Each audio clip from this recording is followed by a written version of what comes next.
Well, good morning. I think Bruce gave us a lot to think about in that presentation, and we're going to have an opportunity to explore some of those issues over the next 30 to 40 minutes. We're going to explore some of those topics here among the panelists, but I do want to remind you that we're not going to be able to cover all the topics, so be prepared to ask questions because we do want you to be part of this discussion. We're going to basically go back and build on the themes that Phyllis and Dow really set us off on this morning. And that is to talk about Seattle's global moment and how to build this region's next chapter of growth and opportunity. One thing as we explore the opportunities for the Central Puget Sound region, we also want to learn from other markets. And even though this may seem like competition, this is really about, as Bruce mentioned, and I think even Dow mentioned, an opportunity to learn from one another. And we have with us Portland and San Diego to do that. Now, why Portland and San Diego? Well, both of these markets have actually launched new strategies to strengthen their global brand, their global reach, and their global assets. And both regions have similar economies or aspects of their economies to this one. Portland, like Seattle, has a strong manufacturing center and base. Theirs happens to be in computer electronics versus aerospace. But they also have a strong sustainability ethos and being part of this Cascadia region. San Diego was built on their defense contracts, but now they're evolving into a more university-driven innovation center, particularly in life sciences, and they have strong business and CEO engagement. So I think we will have a really rich discussion before us. We have a great set of leaders to have that to talk through this. I'm going to start with the person on my left, which is Greg Root, and I think you all have more detailed bios in your packet. But Greg is the president of Super Graphics Division, which is part of GM Nameplate. He is also the vice chair of the board of that company. And one of the things that I learned from talking to him is GM Nameplate is the largest supplier, and the supplier with, let me say this correctly, supplies the largest number of parts to Boeing among all of its supply chain. And I think he will talk more about that. And he does, and they do that through having presence not only in manufacturing plants in the United States and Canada, but increasingly in Asia. He's also on the executive board of the Greater Seattle Chamber of Commerce. Speaking of which, on his left is the president and CEO of that chamber, Maud Dowdown. And Maud has, as many of you know, has served as both a public servant and a private sector leader in this region, having served as a deputy mayor and chief of staff for the city of Seattle, and then 10 years with a regional investment bank and asset management firm. Great experience for this new chapter in her professional work. To her left is Derek Olson. Derek is the Vice President and Regional Strategy Coordinator for Greater Portland, Inc., which is a public-private partnership group in that region. I think he brings really good background to his work. Prior to that, he actually ran the International Trade and Investment arm for Business Oregon, which is the state business commerce department. And he also spent 13 years as a foreign service officer for the U.S. State Department. And not least is Sean Barr, who's the Vice President of Economic Development for the San Diego Regional Economic Development Corporation. He is Canadian, so part of the binational conversation here. And he got his start actually working with both the national government and Manitoba, both working on exports and logistics, but more recently now in San Diego, working very closely with the IT sector and other advanced industries. So I think we're going to have a really strong dialogue ahead. So I'm going to start my first question. I'm going to direct it to Maud. You and the Chamber, and particularly with Phyllis's leadership here at JPMorgan Chase, are really focused on Seattle's global moment right now, sparked by the leadership retreat you all had recently, where you featured a new report from BCG. Why don't you tell this group what you learned from those findings about Seattle's position in the global marketplace and what the implications are for action here? Well, thanks, Amy, and thanks so much to Brookings for being here with us. I told Bruce this morning, I always feel a little bit more, I feel comforted by having Brookings here, reminding us where we stand in the global competitive markets and of our potential. And I just want to thank Brookings very much for its guidance and leadership. It's been a partner to the city for many, many years. This is not the first work we've undertaken with Brookings. And I also want to thank BCG and JPMorgan Chase, of course, for their incredible work last year leading up to the leadership conference. Every year the Chamber does a leadership conference. So many of you were there. I look in the audience, I see board members, I see affiliate organizations of the Chamber, the Tech Alliance and the Trade Development Alliance, et cetera. We could not do work without this incredible group of people in this room. But BCG led the way with some analytics about how we looked relative to 8 other peer regions in the world. We didn't try to compare ourselves to London or New York, which of course, you know, we are not in that same league in terms of population nor the kind of diversity of employment, et cetera. But we do have peer regions that we thought, you know, we should be very competitive against them. And to our great surprise, we learned that we came out about 5th out of about 9. So we weren't at the top of that heap. And there were some key things we looked at, and the metrics are excellent and actually quite, you can dig into them and really understand them. Very similar to some of the themes that you heard from Bruce about what makes a global region competitive. But we dug into them as a collaborative of 250 civic leaders across all sectors of this economy, government, business, nonprofit leadership in particular. And prioritized 4 actions we thought would help immediately. 1, we need to brand the region globally. And by that, we're not talking about just have a marketing campaign. We're talking about understand intentionally where we want to go and communicate it effectively. You saw the brands that Bruce put up at the end of his talk. But you know, what is uniquely Seattle? In terms of our brand. And when I say Seattle, I really include the metro region. 2, how do we do better in this foreign direct investment category? We have, think of ourselves as a globally connected region, but honestly, when you look at the data, you're going to see that we are falling behind in terms of attracting foreign direct investment and exporting a lot of diversity of goods and services abroad. So how do we strengthen that? And let's work on that collectively. 3, you saw the pipeline problem we have with folks being educated in Washington State. We import talent in our key STEM areas. And STEM is really critical to our future.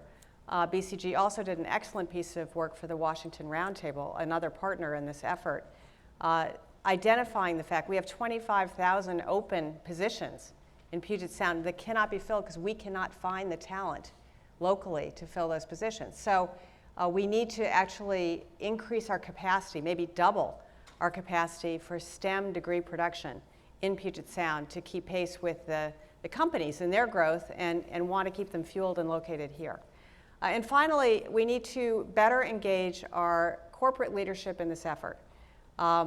We looked across our country. Got a lot of good information from BCG and also from Brookings about what other regions have done to make sure that their corporate leaders, who may be globally engaged in terms of their corporate life, are also investing time and energy in their backyard. And so we are very much engaged in trying to reignite corporate participation in getting these other things done. So that's what we learned. Great, thanks.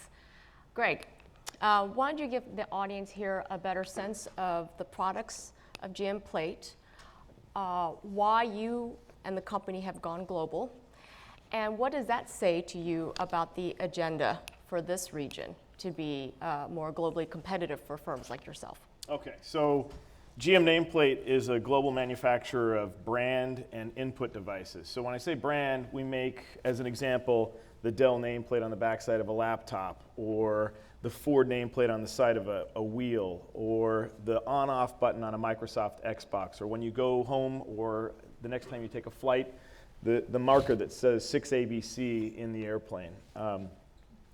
We operate 5 plants in the United States.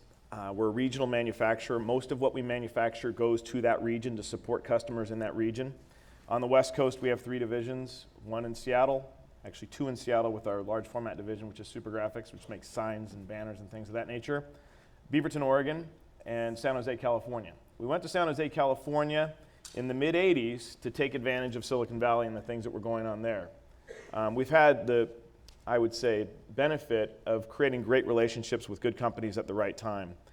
We started our relationship with Apple Computer as an example when Wozniak and Jobs were still in a garage. And those kind of relationships are the types of relationships that we look for. We started a division in North Carolina because we felt we needed to have an East Coast, West Coast presence in the early 90s.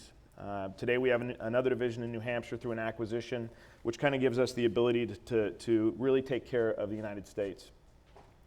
In the late 90s, offshoring became very popular. So although we may design and engineer a lot of product for Microsoft here in Seattle or in Redmond, the manufacturing marketplace for that is in China. So with the contract manufacturers and all the manufacturing being done there, we needed to have some form of relationship or some kind of manufacturing support system in Asia. First, we went to Singapore, much more stable government environment. We started figuring out what types of customers we could attract in that region. Then we put a 10 up in China. Today we have 3 plants in China, 1 in Singapore, 5 in the US, and 1 in Canada. And again, all are there to support regional customers. We do not produce anything in any of those plants, well, with the exception of a few US plants that get exported. But everything we produce in a regional plant is sent to a customer in that region to produce a product. Well, with respect to what can allow us to stay competitive in our region, one of the things that I would continue to urge our government officials is to look at best practices in benchmarking within business. When you see things like Inc. Articles and these say the 35 smart questions every leader needs to ask, this is not just a business publication, this is also something that government officials should take a look at.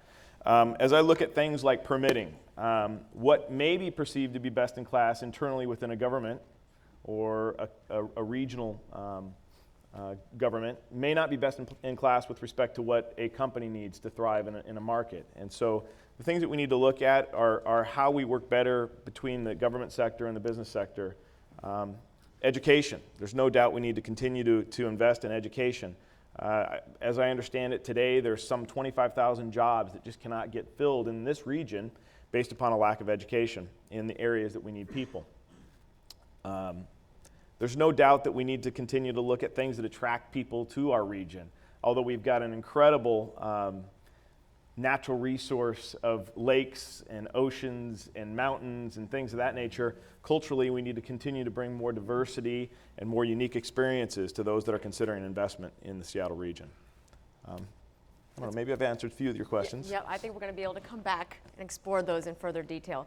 I'm going to turn over to Derek right now, and we're going to start talking a little bit more about global brand and identity. And Bruce, in his slide presentation, talked about Portland's effort around We Build Green Cities. And so I want Derek to talk about that, why you initiated that effort, which is really packages a suite of firms in the sustainable planning, architecture, and production area in Portland.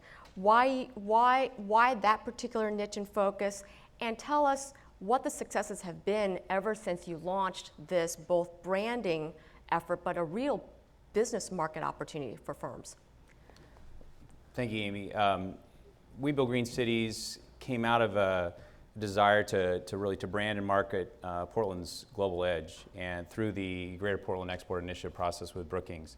And again, as Bruce and Amy pointed out, we're known worldwide for sustainability. The thought was, let's turn that not just into a badge of honor, but an opportunity to really support our firms as they explore opportunities overseas.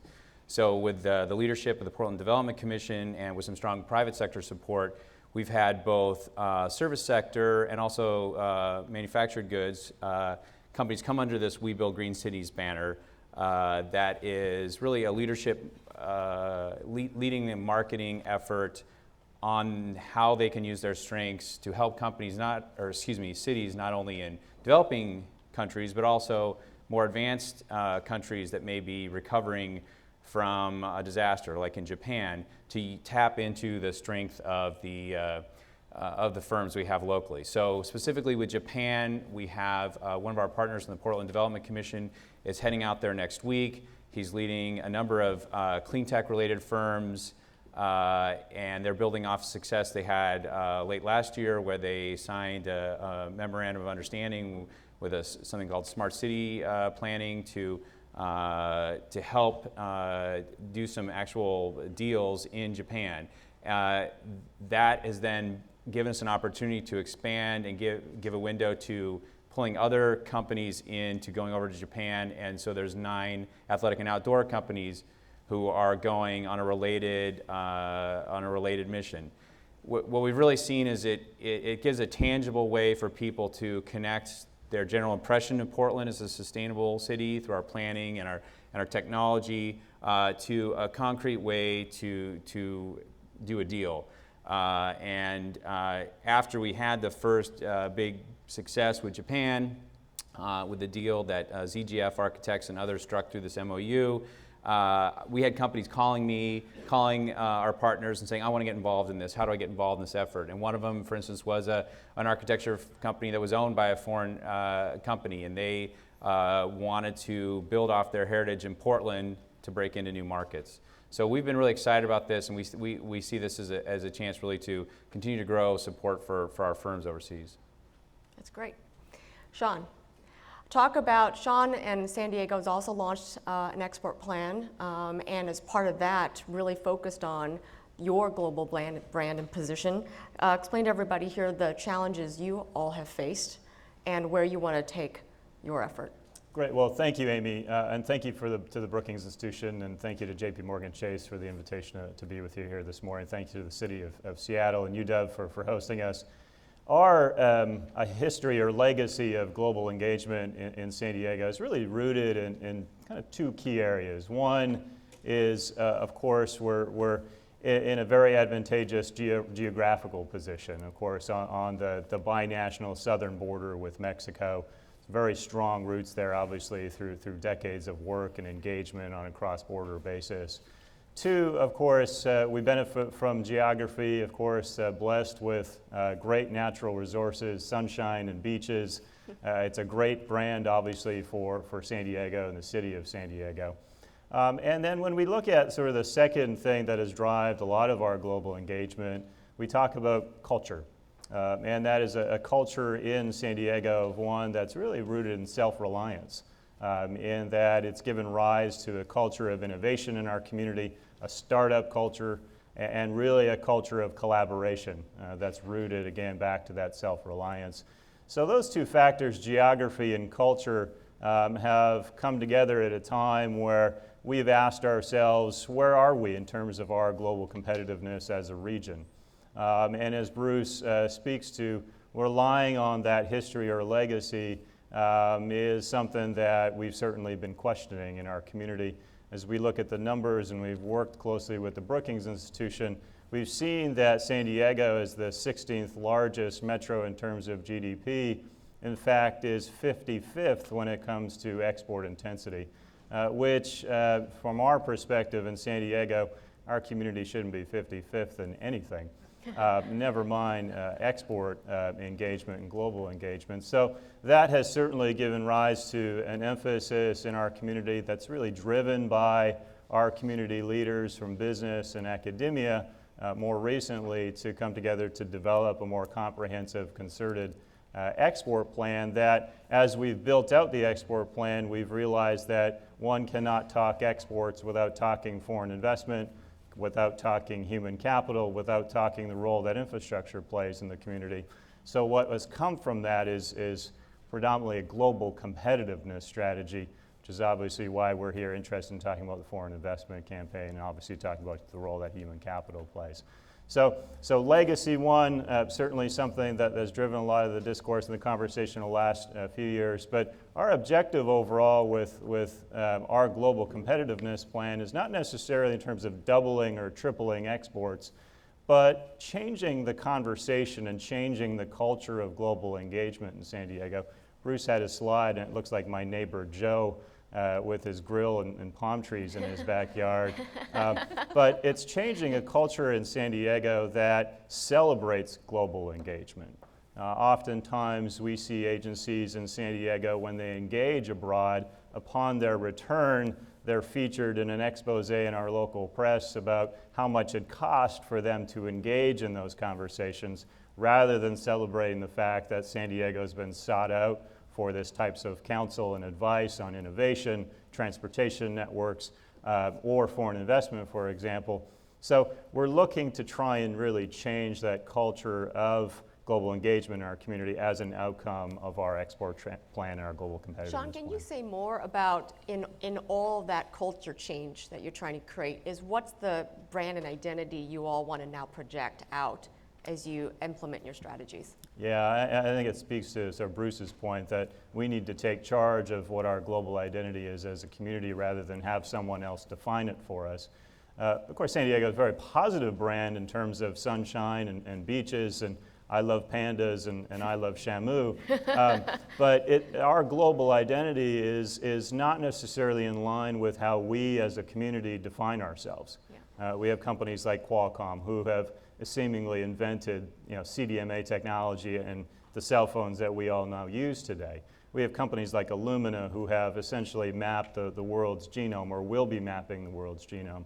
Organizations like the Scripps Institution of Oceanography who have looked at the Keeling curve, uncovered the issues we're facing in terms of global warming. So for us, how do we ensure that we as a community are projecting a global identity that lines up with really how we define ourselves as San Diegans? And that's a big issue for us in realizing our export priorities and our export objectives, but also our foreign investment objectives and priorities, because we know the role that global identity can play in attracting that foreign investment and attracting the type of customers or suppliers or research and development partners that our companies need.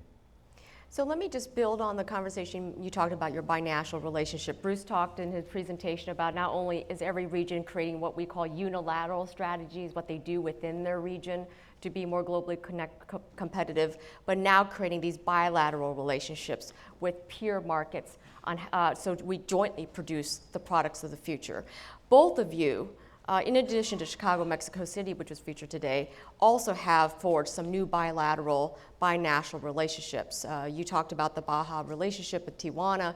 I want you to elaborate on that, and maybe, Derek, if you can talk a lot about some of the new ones that you have forged. And I think that's informative just because I know TDA and there's other conversations here about doing the same. So I just wanted to give you a chance to talk through what you've learned. Sure, and there's both formal and informal relationships, of course, cross-border. The formal relationship that we have entered into as a community is known as the Cali-Baja Binational Mega-Region Initiative. Put that on a business card. But essentially is a memorandum that 6 economic development agencies on both sides of the border have entered into, that when we are out engaging in foreign markets, we are talking about one region.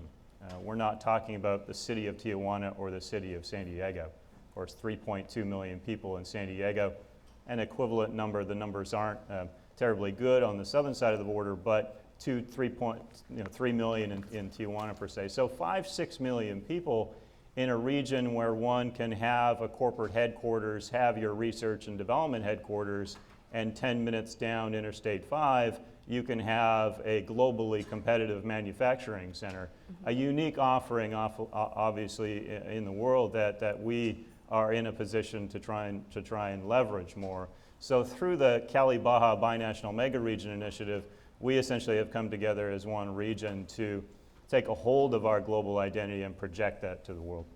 I think that's what's really interesting is in the emerging conversations we're having with the leadership in Chicago and Mexico City is those two markets have emerged from not just being manufacturing centers, but now headquarter centers for North American firms. And one of the conversations we've been having with them, similar to what you're talking about, is why don't we go ahead and let Chicago be the headquarters for some Midwest headquarters for some North American firms, and Mexico City be the back office operation for that headquarter.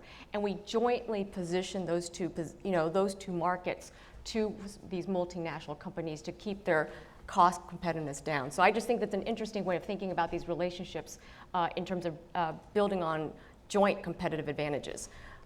Derek. Well, as an organization, Greater Portland Inc., our job has really been to market the region as a whole and to put us on the map globally, and part of that through our partners with efforts like We Build Green Cities, but also it's just being clear that we're a great place to do business. And then within our region, we've had individual cities. Of course, like many of yours, you've had the traditional sister city relationships, some of which have touched on trade, some and investment. Others are more culture, educationally based. And so, the city of Portland has launched this series of trade city partnerships with new cities that are partners. So, Changsha in China and Jaraguá do Sul in Brazil, and there's others potentially in the works that are explicitly about trade and investment and really sort of a global business connection between the cities, which of course have benefits for the region as a whole. So it'll be really intriguing to see where that goes, and I think it's they're similar to the idea of the Chicago Mexico City idea. Great. Let's turn over to FDI. And I'm going to start with Greg and then turn it to Maud. This you mentioned was a priority. The Seattle region is an underperformer when it comes to foreign investment, being a hub of foreign firms and foreign capital. Greg, you're in a lot of markets. The whole point about foreign investment is that you need to be a destination of choice for foreign companies at a time when there's an enormous amount of choice and mobility in the marketplace now. And so when you think about your operations in other parts of the domestic U.S. And internationally, say more about what you've learned about the conditions in those markets and what it tells the Seattle region about what it needs to do to really stand up from all these competitors to be the place for all of these firms. Great question. So I'm a former United States Marine, and everything in the Marine Corps that we do is high speed, low drag. And the more drag that you put on a business from a regulation perspective, the harder it is to grow that business. We align ourselves with great partners in the supply chain. Chase is a great partner to us. We try our best to be a great partner to every single customer that we have. So we constantly benchmark ourselves, not just to our industry, but to best in class in the world in servicing customers. So when we look at where we're going to expand, as an example, we've obviously had a lot of expansion, but all of that expansion truly has been from the standpoint of being the absolute best partner we can be to our customer base. I will tell you that our aerospace sector is under tremendous pressure right now. As you all realize, it's one of the largest single places that we find employees today in our region. But I'll tell you, when we went to South Carolina for a visit not too long ago, we were met by the mayor of Charleston, and we had lunch with the governor. When I say we were met, we were picked up at the airport. And so when we look at that level of commitment to attracting business in those communities, and then the conversations related to permitting activities, it suggests that there's places that are doing things a little better than we are here in Seattle. I recently had a conversation with a permitting specialist within the city, and they told me they had a 6-week backlog and couldn't even look at a project that we had that in other communities would have been over-the-counter issue. And so we need to start looking at, what's important to the business market here in Seattle. That's critical. That's one of the biggest things that we need to take a look at to really attract outside investment in this market. Maud, in addition to the good governance work that Greg just talked about, what else would you like to see be included in a foreign direct investment strategy here in the region? Well, I think just a brief note about the legacy that I think we're building on here. We have about 25 years of international visits that the city has had through the great work of the Trade Development Alliance and the Chamber to places all over the globe, and we have great partnerships to build on. I think what we need to do in the next phase of this is to amp those up. One thing we learned when we were in San Francisco looking at their FDI initiative called China SF, which BCG had highlighted to us, is that it sometimes can be pretty darn simple things that can make a huge difference. For example, we used to have, for the state of Washington, some folks that were located in Asian cities that helped foreign companies understand and kind of be translators between those Asian locations and what was happening in our region here in the Seattle metro area. Those jobs have vanished because of cutbacks on the governmental side, but perhaps this is something we could actually remedy and say, look, even if it takes some private investment to get those offices up and going, that would be excellent. Secondly, we learned from that initiative that the mayor of San Francisco every year goes to China. Every year, the mayor of San Francisco. Why does that happen? That happens because government in China is very, very important. You can open doors by having a governmental leader there. And he understands in his capacity as mayor the importance of actually being an ambassador for the region, for foreign companies to understand the region and think about headquartering in our neck of the woods. That helps our companies. The depth of talent in a sector actually helps build a company's commitment to a region and helps them with innovation, talent, et cetera. So aerospace, we have a really pretty deep, robust field, but I think we could start looking at other industry clusters. Not that we should ignore aerospace at all, very critical, and clearly we have work to do to keep it competitive here. But really start to look at the other clusters and how we could help support them that way. So those international trips are not, I really echo your comment about they're not just about everybody going off and having a great time. You learn a ton, but it's about those connections and relationships. So we're going to turn it over to the audience questions in about 5 minutes, so start thinking about what you want to ask these panelists. I'm going to close with a conversation about the how. Maude really wanted to make sure we talked a little bit about the politics of how you get this done or the civics of getting this done, and sometimes that's even harder than just knowing the substance of the right strategies. Because I do think the BCG reports sort of signaled the right directions. Now it's about organizing the leadership to get it done.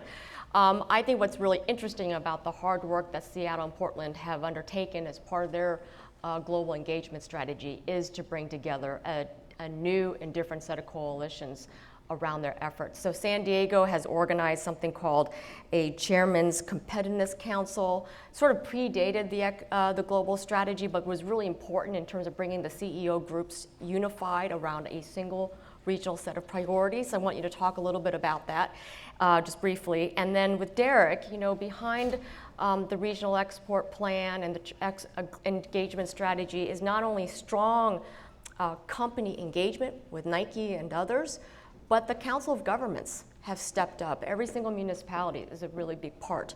So I want to have you both talk about your models, how you got it done, and how are you keeping people at the table? Good question. Yeah, so 2 years ago in San Diego, a number of leaders came together to accomplish, I would say, two things. One is to develop a common dialogue in the community around who we are and what our economic drivers will be in the future.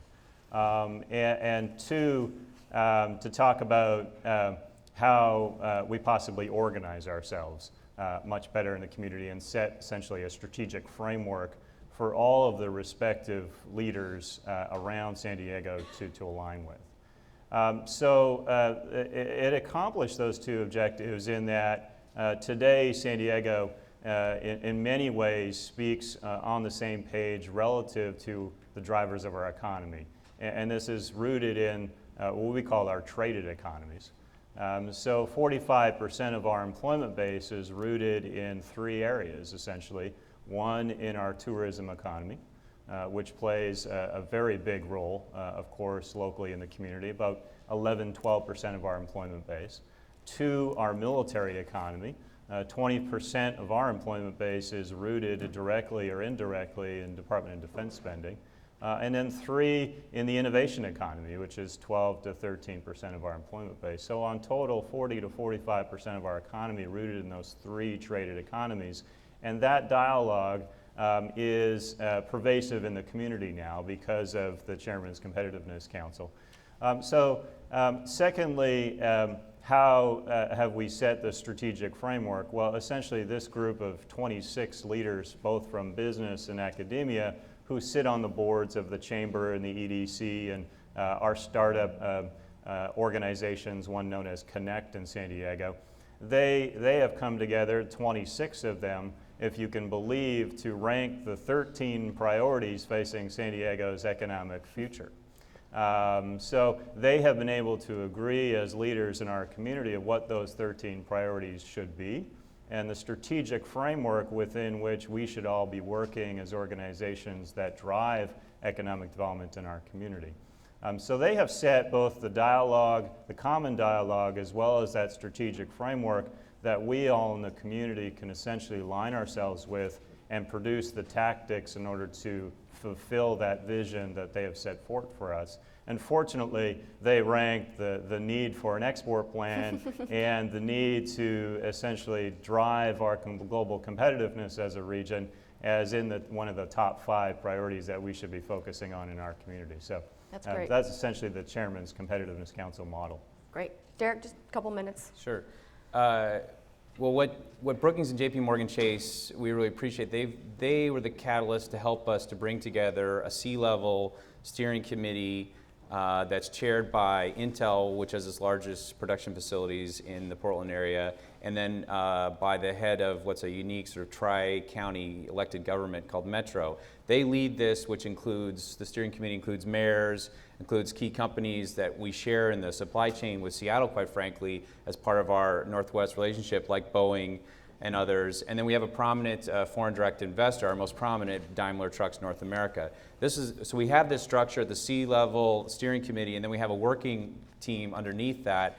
And what we're going to do with the foreign investment is use that same group, rebrand it and expand it a little bit, but essentially, and add some members, but essentially taking that leadership and have exports and foreign investment be the building block of global engagement. Great. Maud and Greg, could you quickly say what you're thinking now about the role that the business and government leaders should play here in thinking about next steps for global Seattle? And then we're going to turn to the audience. Well, I think I mentioned at the beginning, we are in the process of really looking to create sort of the equivalent, I guess, of both of what you've described of a corporate leadership cadre to really look at this almost like a set of critical investments that they would be making as if they were investors in the region and tracking it in much the same way. I think our DNA as a region, as much as we are an innovation region, we have an innovation corridor in the Puget Sound, and I think we want to speak to our corporate leadership in those kinds of terms and look to them to hold us accountable and a whole array of people accountable, including government leadership and business leadership in chambers and EDCs and so on, to accomplish a set of very specific things with great engagement from our probably largest center of innovation, the University of Washington. Greg, you want to add anything else about the business community? Well, so just recently, the last 3 years, we were Supplier of the Year to Boeing and John Deere as well. And we take very, very seriously improving every single day. And not just benchmarking, again, ourselves to our industry, but to best in class. And so I would encourage the continuous investment in benchmarking and insurance that every day we're getting better. And that the standards may not be good enough, and we need to consider that in everything that we do. So that I think would be the biggest place is the continuous improvement approach to everything we do. Data-driven. I like it. Six Sigma, lean. Questions for the panelists? And we have microphones going around the room. Any hands up? It's a shy group. Great. Could you introduce yourself, please? Yes, Ben Walters with the City of Kent. Great. My question for the panel, and particularly for our representatives, our guests here today from San Diego and Portland, is are there models of regional collaboration between the center city and the suburbs that you think are helping to contribute to your vision of repositioning your communities in the global marketplace? Yeah, I can tackle that first. I think that's vital, and I think that's one of the reasons why we've been able to be as successful so far in Portland is because while the initiative with Brookings was kicked off by the city of Portland, they also saw the merits of having a regional body lead forward, where we are truly neutral. We have 5 counties in Oregon and 2 in Southwest Washington that we cover, so we're 2 states, and as Amy said, we have virtually all the key jurisdictions as partners in us, so that when someone is doing something on behalf of the export initiative, it not only benefits their individual jurisdiction, but the region as a whole. And that's the way we approach other aspects of our work, like business recruitment. And I think it's not always perfect, like in any region, but I think it is really proven to be a good strategy.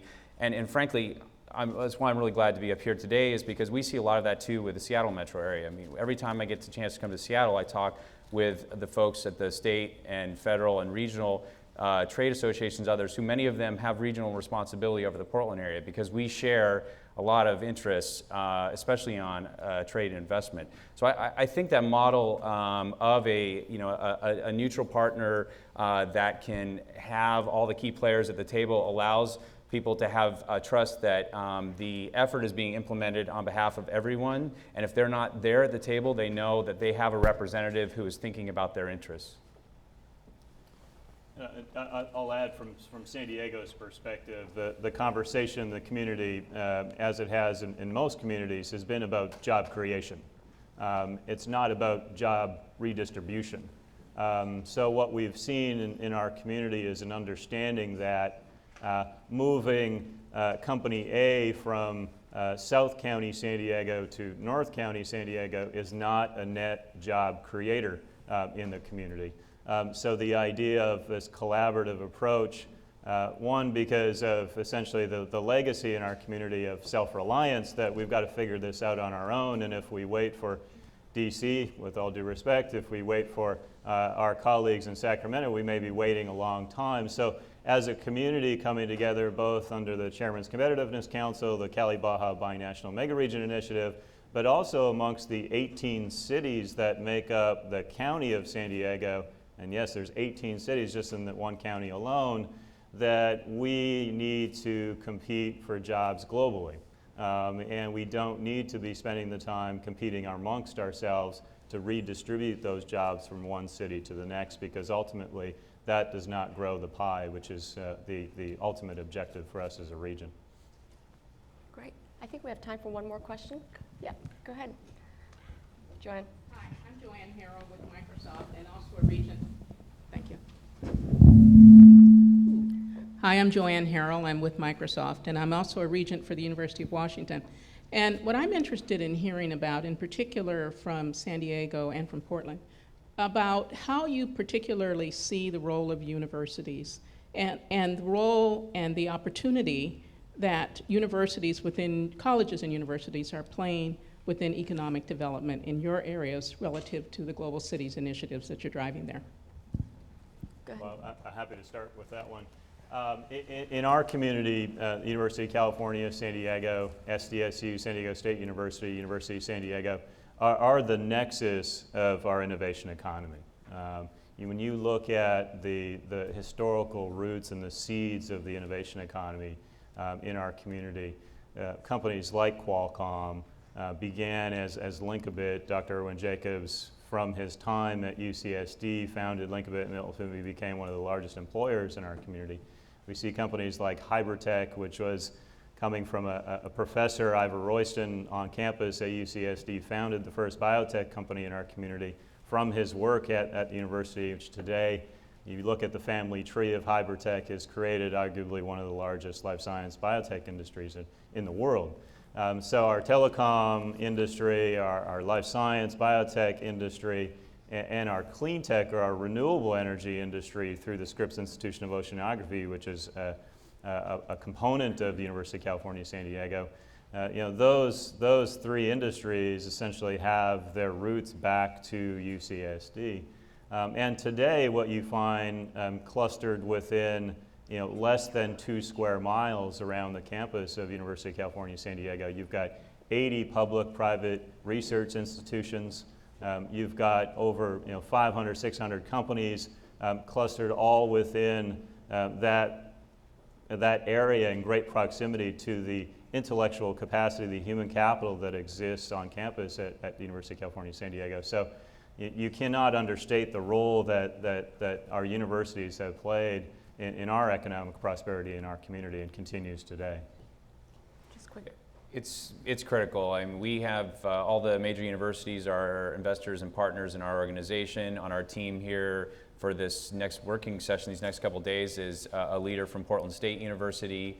I was just talking to Brookings this morning about connection point with the University of Oregon for a professor there who's got some unique insights on FDI. So we see it as critical. And in addition, University of Washington has some areas where they have some regional strengths through grants they've gotten from either the EU or the U.S. Department of Education, where they have responsibility. And I was here yesterday meeting with some folks on campus about that and how we might be able to partner up on activities. So a lot of times as universities, that's the exciting thing is, they may be located in one place, but a lot of times their strengths can help other regions as well. Great. Mon and Greg, I'm going to ask you the closing question. And we were in a meeting yesterday, and someone, I think, muttered under their breath, well, I don't think Seattle should be a global city anyway. And I think it may be very possible that there are some parts of this community who believe that positioning Seattle as a major global economic powerhouse is counter to the Seattle way. So give me a sense from both of you why you think this is the right way to position Seattle going forward. Well, those of you who've lived in Seattle quite a while know about the Emmett Watson phenomenon, and I think that's what that comment relates to. I think at least as I go out and about and I talk to folks, we at the Chamber talk about we need to accomplish three things. We need to be prosperous economically. We need to take great care of our natural environment and our quality of life, all the arts and wonderful things we've got. And we also can't leave people behind. I think that's a value structure we have in our region. And I think sometimes people think you can have the latter two without the first. And I think in our community, it's really important to know we are fortunate. We have amazing companies that have headquartered here, that have grown up here in many cases. We have the opportunity to actually nurture a lot more of those companies into being. And yet we cannot take that for granted, that every day we are competing to keep those companies remaining viable here, to supply them with the talent they need, to make sure that we preserve the wonderful quality of life and the dynamism of our place. And it's no secret, you look around the country, I really don't think Detroit thought when they were the center of production for automobiles that they would be experiencing what they're experiencing today. This is not a sure bet. You have to work at it every day. And I think that we can become complacent because we have it very, very, very, we have a good thing going here. But honestly, we can't afford to become complacent. So I think the data does tell us this. I think we need to do good work about getting everyone on the same page around what those key things are we need to strut forward on. We have a very independent-minded civic body. Everybody has their own great idea. I do think we could tip our hat a little bit more to leadership and allow leadership to actually move forward and support leadership more in this region to get some things done. So we have great people doing great work, and I think we should all strut a little bit more in the same direction, intentionally, to use Bruce's word, intentionally, towards our future. So I'm very thrilled that we have the right ingredients with a great mayor, county executive, great university, terrific companies, and I think the folks in this room can make it all happen. No doubt this is a fantastic place to live. I've had an opportunity to live in many places around the country, and I always come back home. And Seattle is an absolutely amazing place. I mean, you'll walk outside today, and a lot of the students are going to be in the middle of spring fever. But we get a broad diversity of weather. which is fun, and you know, some places are hot all the time, and I think that the neat thing about Seattle is you can be skiing in 45 minutes, and you have again the Puget Sound, and you've got the lakes. You've got just so much interesting environmental things that you can engage in, and it just lends itself to a world-class place to live. And if it's a world-class place to live, then it should be a world-class place to do business. Great. Please join me in thanking our panelists.